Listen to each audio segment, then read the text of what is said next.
Hey folks, welcome back to DIY guitar making here at Eric Schaefer Guitars. Before we get started, if you like what I do and you get a little something out of the lessons that I teach, go to ericschaeferguitars.com and check out the dates for the hands-on workshops that are coming up in 2025. And also check out my online course, Building an OM Acoustic. It's a structured online course where you can learn how to build a guitar, kind of like the one we're working on today. All right, so what are we going to do? Today, I have to make an end wedge, a very basic, the most basic type of end wedge. And I actually have this Goya head plate. So this is an old company. Someone at some point gave me a whole bunch of these very interesting historical oddities, which are these head plates from this now defunct company. I looked them up a little bit to learn a little bit about them, and I don't feel too bad cannibalizing one of these simply because I am out of ebony scraps, which is so strange. I normally have so much small bits of ebony that I never have a problem making things like head plates and end wedges, things like that. Not the case today. So this might be a little bit of sacrilege. I don't think it is. Honestly, I don't think anybody's going to care that I take a nice strip off the side of this head plate that somebody gave me. I wish I could remember who gave me this. I'm very sorry about that. But let's go ahead and do it. So I'm going to take my template. It's nice to make yourself a little template so you can do stuff like this a little more easily and quickly. And I'm going to trace this on here, and then we're going to cut it out on the bandsaw. Now this is going to be the simplest type of inlay that you can possibly do. We're not going to be doing any purfling along the sides.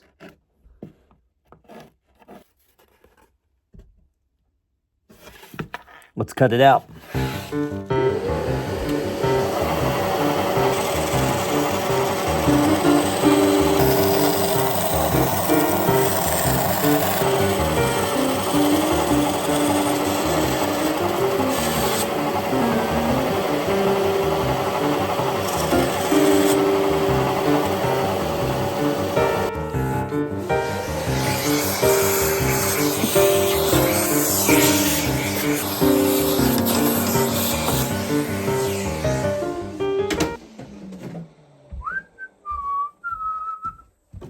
Okay, so we are going to be cutting the channel for the end wedge using a templated method that utilizes the router, which I have right over here off camera. You'll see that in a moment. And it uses this edge vise that comes with the neck angle jig that I use from Luthier Tool. Great jig, no sponsorship or anything. It's just what I use, and it's fantastic. So if you want to hand cut these, that's fine. That's what I show in my online course. And that's a lot more attainable because, this jig I'm talking about here, the neck angle jig, it's quite expensive. Although you can buy this part of the jig separately. So keep that in mind if you do like what you see here. I know that Luthier Tool does actually sell this by itself. Still pretty expensive for what it is, but it's a great little fixture and honestly worth the price. But hey, we're not going to do hand cutting here, except to say that it is on the online course that I sell. We are going to route out this pocket. I used to hand cut these myself, but man, this is just way quicker if you can make yourself an end wedge template. And so this template, by the way, all you really have to do is on two separate pieces, cut an angle onto two separate pieces of acrylic. And I just played around with a little shim that I inserted in the middle. That's that black part that you see running through the center here, until the end wedge looked wide enough that I was, pleased with it. So it's real easy to make. You don't even have to exactly know what you want it to look like right away. You can actually make it and then sort of adjust it until you like what you got. Okay, so that's the template. I have the body in my vise. One little note about this vise, and this is very important. These jaws of the vise are two 2x4s that I've cut about a 10-foot radius into the face of and then added cork. That 10-foot radius is very important because it's an over radius. It's more of a radius than I would ever reasonably use on a guitar. And that means no matter what guitar body I stick in this vise, the jaws are only ever clamping onto the safe part of the guitar to clamp onto, which is the very rims, okay? If I just use flat jaws here, I would collapse the top or the back right away because it would be putting pressure on the center. So that's important. This is a great thing to have in your shop. I think everybody should make themselves something like this. Again, just two 2x4s. I think a 10-foot radius covers everything you would reasonably put in there, but if you were worried about it, just make it a bigger radius. It'll still work. Okay, so I'm going to take this. I already have a center line that I've pulled from the center line on the top right there, and I'm going to align the edge vise. That's what this blue thing is called.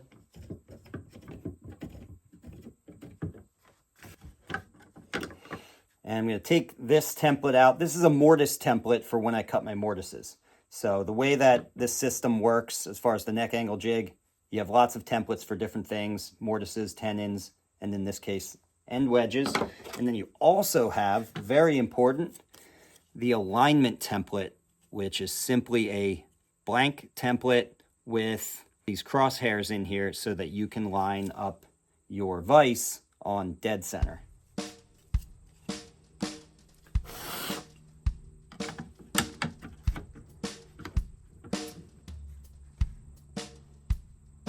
So what I want is the line that's in the x-axis, I want that to be right on the horizon line of the top. And then the y-axis line is going to be right on my center mark that I just mentioned. And then I'll tighten it down. I want it to be very tight. I will say, though, if you really massively over-tighten this, it will actually creep its way up, and it's actually more inclined to cause problems or to come off entirely if you massively over-tighten this. But also, you don't want it to be under-tight because we are going to be running a router over this, and we really don't obviously want this to slip or move at all. So it's on there really good, and if I give it a jostle, I mean, I can tell it's not going to move. Yeah, hold on, I'm a little off center. Let's fix that. And actually the back stripe on the back of the guitar is just a little bit off center to where my center line is on the top. And I can just let that go. That's totally fine. I don't have to line this up with that back stripe. But I can also fudge it towards the back stripe just a little bit, simply to make it less noticeable, right? It'll be slightly off center on the top, which is fine. There's no, in the end, when this has a finish on it, it's not like the center line is actually visible in the end. So I can get away with that. At the same time, then it'll only be slightly off on the back, right? And so you won't really notice it. This is a concept I've talked about a lot in other videos where you can sort of fudge things. In fact, I talked about this a good bit in the last video I just put out, where you can fudge things a little bit to make things line up, right? It's not the end of the world if something is off just a little bit, as long as you understand the totality of the project that you're creating and you know where you have this wiggle room to sort of shoot the middle and fudge things over. And that's what we're doing right now. So I'm neither perfectly on center up here nor perfectly on the back center line. What is important, though, is that this is square, which means that that x-axis mark is right on the horizon line. Because what you don't want is a slightly off angle end wedge. That will be fairly obvious to the eye. And so once I have this lined up, I can take the alignment template out and replace it with the end wedge template. I've got my big honking router right here. And man, this plug gets so coiled. Let me uncoil that a little bit. And the first thing I have to do is simply set the depth And so I'm gonna flush the bit out onto the body like that. So I drop the bit until it contacts the body. Then I'm gonna take my end wedge and use that to set the depth by just trapping it under the depth stop here. Lower this down. Then lock that into place. Here, so you can see what I'm talking about.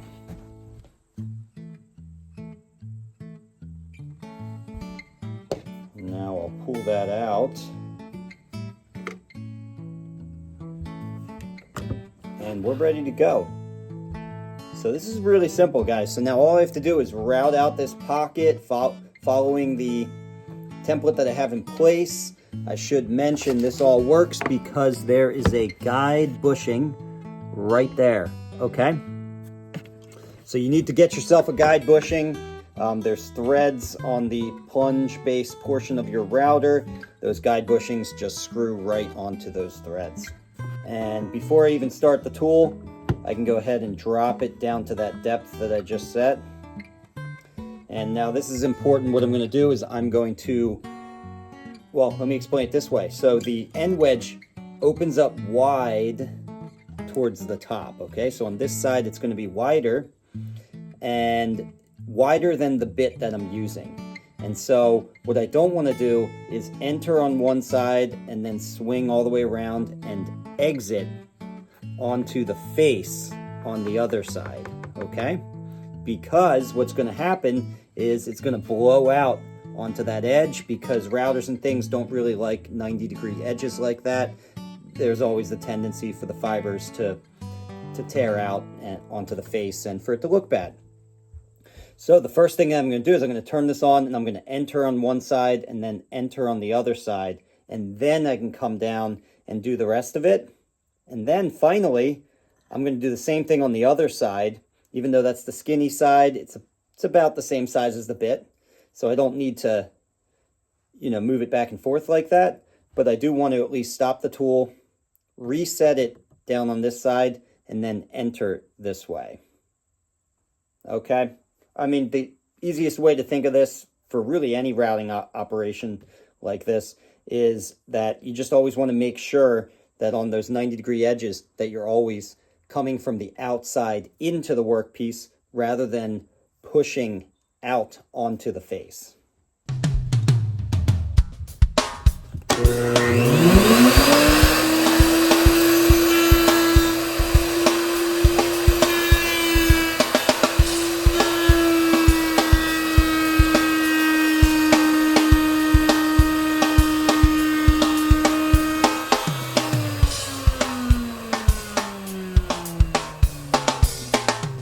Okay, now I'm going to pop this up, and just like I said, I'm going to restart all the way down here on the other side.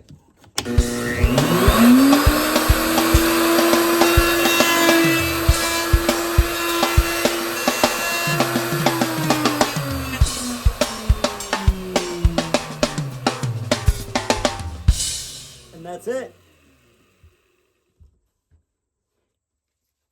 Check this out. This is cool, guys. I have, this is kind of silly actually, but I have this little holster right here for my router. It's built just to fit my router so that this is a dedicated workstation. Here, I'll show you that. Yeah, not the most necessary thing, but I don't know. It's kind of nice, keeps things clean here and saves me a fraction of time. All right. Okay, so let's take a look at this. Let's see what we got.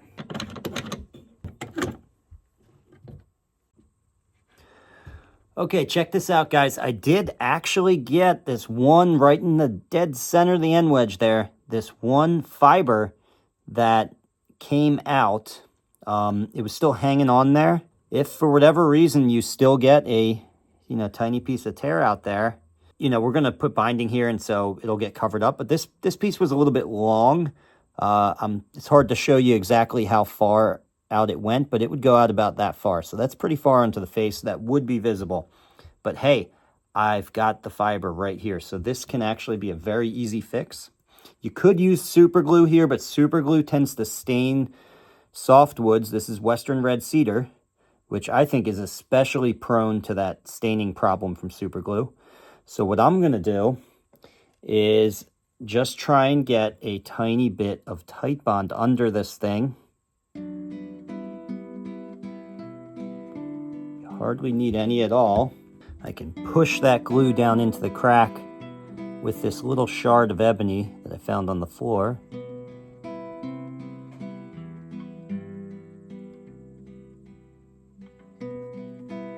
Just like that. And I can even blow on it and try and assist gravity to pull that down. Oh yeah, that's working great. And then I'm just going to push that back in. And it fits in just like a puzzle piece.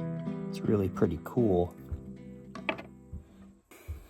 And that's all you really want to do for that. Now I could, put a piece of tape there or something, but I'd very likely actually pull that fiber back out, or maybe even a different fiber when I took the tape off. And it's really not necessary, as long as you, can take a break for 15 minutes even would be enough for this to hold. I got to take lunch anyway, so that works perfectly. But yeah, most of the time, almost all the time when I do this, if I follow that rule like I talked about, you won't get any tear out. For whatever reason, I got that one little shard here, but I think it's going to be all right. Here, let's take a look up top. Now, all these fuzzies that you see up here, that's totally fine. This is not a problem. That's not the same thing. That's not tear out, these fuzzy edges.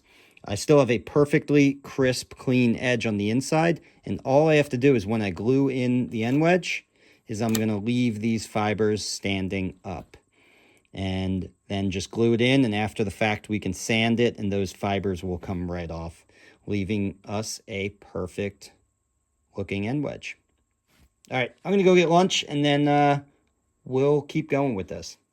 Okay, so this is sat for a good bit. I'm going to go ahead and take my end wedge just to back this up so it doesn't pop out again. It's kind of hard to do with the camera being right here. Let me see if I can move it slightly, and then I can just nip that.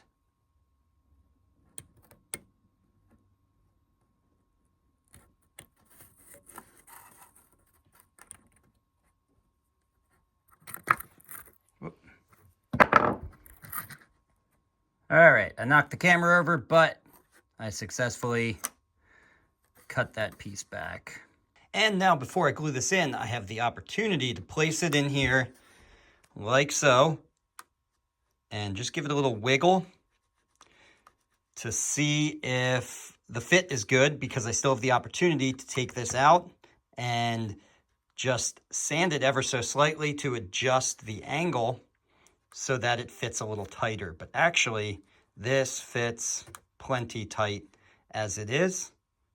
So yeah, we're good to go. And so I can either glue this in right now and then use a flush cutting saw to cut off the excess after the fact. Or what I like to do is just mark this a little bit undersized on both sides. And I'm just going to cut this on the bandsaw ahead of time. The reason I say undersized is because the binding is going to cover a good deal of this, so I don't have to cut this right at the top surface. I can cut it under a little bit and still be safe. All right, so I've cut the ends, and we can go ahead and spread the glue. And I think I have to clear this glue bottle first. Paper clip does the trick. I'm just going to run the glue fairly generously in the pocket. And because I want to make sure that I not only get the glue on the bottom of this, but also along the sides, I'm going to dip both ends in like this and actually kind of use the end wedge to spread that around. And then that can just slide right in.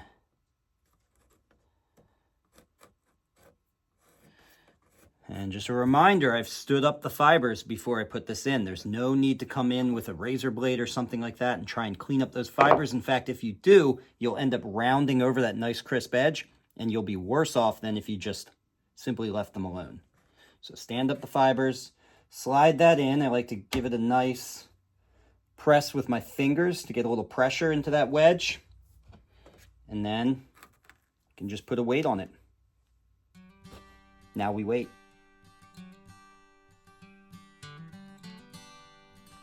Okay, and now I'm just going to sand this back.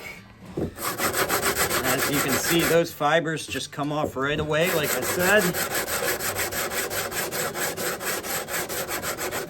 By the way, you want to sand with the prevailing grain here, which is the sides. I know that the grain on the end wedge goes this way, but it would be a mistake to try and, manage that carefully without getting cross-grain marks on the sides. In any case, with an inlay, you're always just going with the prevailing grain of the sort of substrate material, which in this case is the Tasmanian blackwood of the sides. All right, so I'm gonna continue to turn this guitar around in the vise and sand the whole thing. I don't want to bore you with all of that. You can already see this coming together. It could be sanded a little further, and it will, but here, I'll give you a little preview of that before we sign off here, and I will catch you guys in the next one. Bye for now. If you learned something here, please give this video a like and subscribe so you can be notified when I release a new DIY guitar making video. And if you want to really learn more, take one of my structured online courses at ericschaferguitars.com or register for a hands-on guitar building workshop here with me in Burnville, Pennsylvania.